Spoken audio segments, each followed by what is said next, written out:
குறைந்த விலை நிறைந்த தரம். தங்கள் தேவைகள் அனைத்தும் ஒரே இடத்தில். ஜெயச்சந்திரன். உலகெங்கிலும் இருக்கும் ரெட் நூல் நேயர்கள் அனைவருக்கும் வணக்கம். நான் உங்கள் ராம்ஜி. 2025 புத்தாண்டு வரப்போகிறது. இந்த புத்தாண்டு என்ன விதமான பலன்களை எல்லாம் நமக்கு தரப்போகிறது? புத்தாண்டு வசந்தங்களை அள்ளி தரப்போகிறதா? மலர் செண்டுகளை தரப்போகிறதா? யாருக்கெல்லாம் வேலை கிடைக்க போகுது? யாருக்கெல்லாம் குழந்தை பிறக்க போகுது?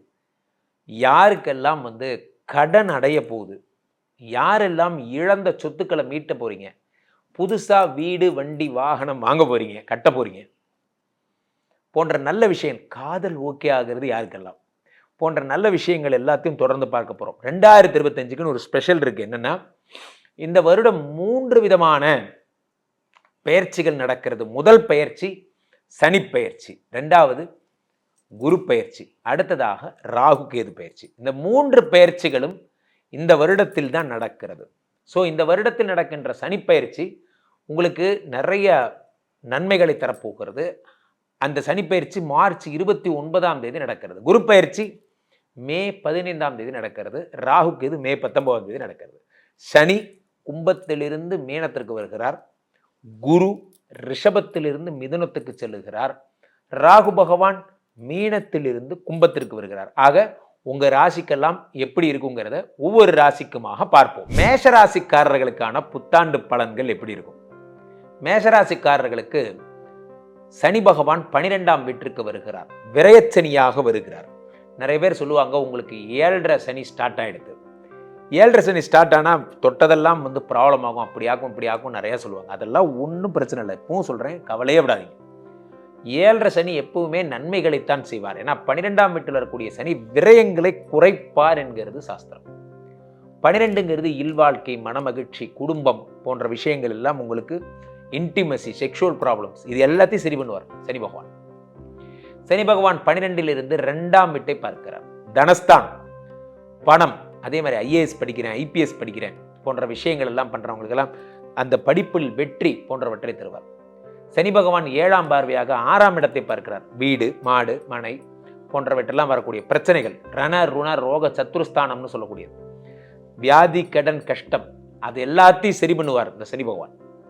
அடுத்து 10ஆம் பார்வையாக 9ஆம் இடத்தை பார்க்கிறார். 9ங்கிறது என்ன அப்படின்னு பார்த்தீங்கன்னா, பாக்யஸ்தானம் என்று அழைக்கப்படுகிறது. இந்த பாக்யஸ்தானத்தை சனி பகவான் பார்க்கும் பொழுது அதிர்ஷ்டங்கள் பெருகும், அதிர்ஷ்டங்கள் அதிகமாக போகிறது. 12 குடைய குரு பகவான் உங்களுக்கு 3ஆம் வீட்டில் மறைகிறார். விபரீத ராஜயோகம் என்பது உண்டாகும். விபரீத ராஜயோகம் அப்ப என்ன ஆகும்னா, நான் சாதாரண ஒரு லெவல்ல இருந்து சார், நான் இந்த லெவலுக்கு வந்திருக்கேன் சார், அதுக்கு காரணம் குரு பகவானுடைய திருவருள். எனக்கு இவ்வளோ பெரிய பதவி கிடைக்கும், இவ்வளோ பெரிய வாய்ப்பு கிடைக்கும் நான் எதிர்பார்க்கவே இல்லை. குரு பகவான் 3ஆம் வீட்டில் இருப்பவர் 3லிருந்து 5ஆம் பார்வையாக 7ஆம் இடத்தை பார்க்கிறார். 7ங்கிறது என்ன அப்படின்னு பார்த்தீங்கன்னா, விவாகஸ்தானம். 7ங்கிறது என்னன்னா, உங்களோட கலத்திரஸ்தானம். கலத்திரஸ்தானத்தை குரு பகவான் பார்க்கும் பொழுது கலத்திர பாவம் என்பது அதிகமாகிறது. திருமண யோகம் என்பது கைகூடுகிறது. குரு பகவான் உங்களுக்கு 5ஆம் இடத்தை 7ஆம் இடத்தை பார்க்கும் அதே நேரத்தில் 9ஆம் இடத்தை பார்க்கிறார். லக்கு, ஏற்கனவே சனி அதை பார்த்துட்டார். அப்ப செய்யும் தொழில் ஒரு அதிர்ஷ்டம். நல்லா பண்ணிட்டு இருந்தது சார், அப்போ திடீர்னு பார்த்தா இந்த விஷயம் கிடைச்சது, இப்போ நான் டாப் டக்கர் ஆயிட்டேன், நான் தான் நம்பர் 1 ஆயிட்டேன் போன்ற விஷயங்கள் எல்லாம் இந்த குரு பகவான் 10ஐ 9ஆம் வீட்டை பார்க்கும் பொழுது ஏற்படுகிறது. அடுத்து குரு 11ஐ பார்க்கிறார். 11ங்கிறது லாபஸ்தானம். இந்த லாபஸ்தானத்திலே குரு பகவான் பார்க்கும் பொழுது லாபங்கள் பெருகுகிறது. சாதாரண ஒரு பணி பண்ணிட்டு இருந்தேன், இப்போ பார்த்தீங்கன்னா நான் ஒரு 10 ரூபா பொருளை 12 ரூபாய்க்கு வித்துட்டு இருந்தேன், இப்போ எனக்கு 14 ரூபா கிடைக்குது, எக்ஸ்ட்ராவா 2 ரூபா கிடைக்குது. அது மூலிமா நான் இவ்வளோ மாதம் இவ்வளோ சேவிங்ஸ் பண்ணுறேன், அந்த சேவிங்ஸ் பண்ண காசை வச்சு நான் இவ்வளோ தூரம் நான் இன்வெஸ்ட் பண்ணுறேன் போன்ற விஷயங்கள் எல்லாம் உங்களுக்கு ஏற்படும். குரு பகவானின் பேரருள். அதே நேரத்திலே ராகு 11ஆம் வீட்டில் இருக்கிறார். 11ங்கிறது உயர்ந்த பதவியில் இருக்கக்கூடிய விஐபிஸ், பெரிய பெரிய ஆட்களுடைய தொடர்பு, பெரிய விஐபி தொடர்பு போன்ற விஷயங்கள் எல்லாம் இந்த ராகு பகவான் உண்டாக்கி தருகிறார். நண்பர்கள், நல்ல நண்பர்களை உங்களுடைய உண்டாக்கி தருகிறார்.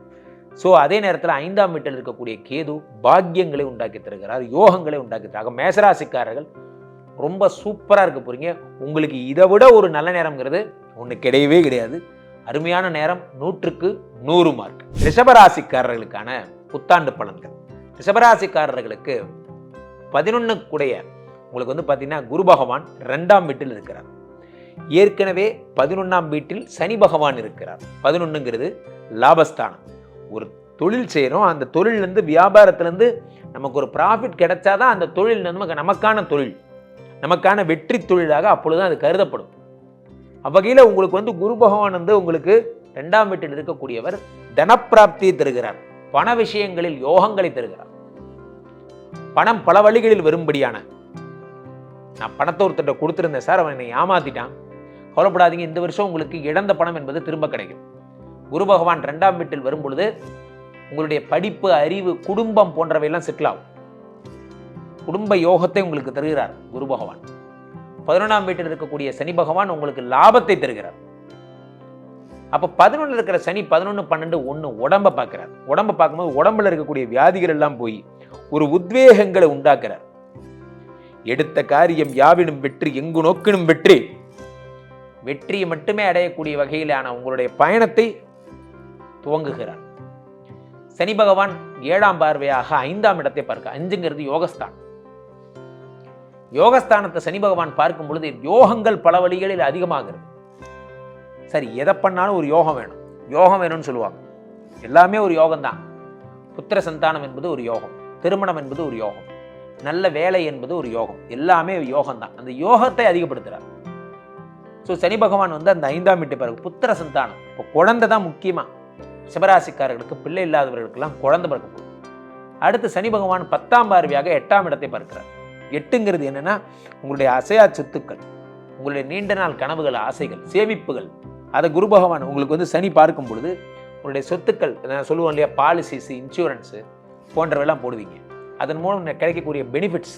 என் பொண்ணு இப்போ 4ஆம் கிளாஸ் படிக்கிறா, என் பொண்ணு 10ஆம் கிளாஸ் படிக்கும் போது அவளுக்கு இவ்வளோ அந்த இதெல்லாம் ஈக்குவிட்டி அதெல்லாம் வரும் எல்லாம் சொல்லுவாங்க இல்லையா. ஸோ அந்த பணம்லாம் வரக்கூடிய அமைப்பு இதெல்லாத்தையும் சனி பகவான் தருவார். 2ல் இருக்கக்கூடிய குரு பகவான் உங்களுடைய 6ஆம் இடத்தை பார்க்கிறார். 6ங்கிறது ரண, ருண, ரோக, சத்ருஸ்தானம். அதை உங்களுக்கு குரு பகவான் பார்க்கும் பொழுது வியாதி, கடன், கஷ்டம் போன்றவை நீங்கும். அதே குரு பகவான் 7ஆம் பார்வையாக உங்களுடைய 8ஆம் இடத்தை பார்க்கிறார். அப்போ 8ங்கிறது அதே நான் சொன்னது தான், அசட்ஸு, நிரந்தர சொத்துக்களை பார்க்கிறார். 10ஆம் இடத்தை 9ஆம் பார்வையாக பார்த்துறாரு. 9ஆம் பார்வையாக பார்க்கும்போது என்னன்னா தொழில் அபிவிருத்தி போன்றவை ஏற்படும். தொழிலில் ஒரு லெவலில் இருந்தேன் குருஜி, இப்போ நான் வேற லெவலுக்கு மாறிட்டேன், நான் பார்த்தீங்கன்னா அடுத்த லெவல் ப்ரமோஷனுக்கு போயிட்டேன்.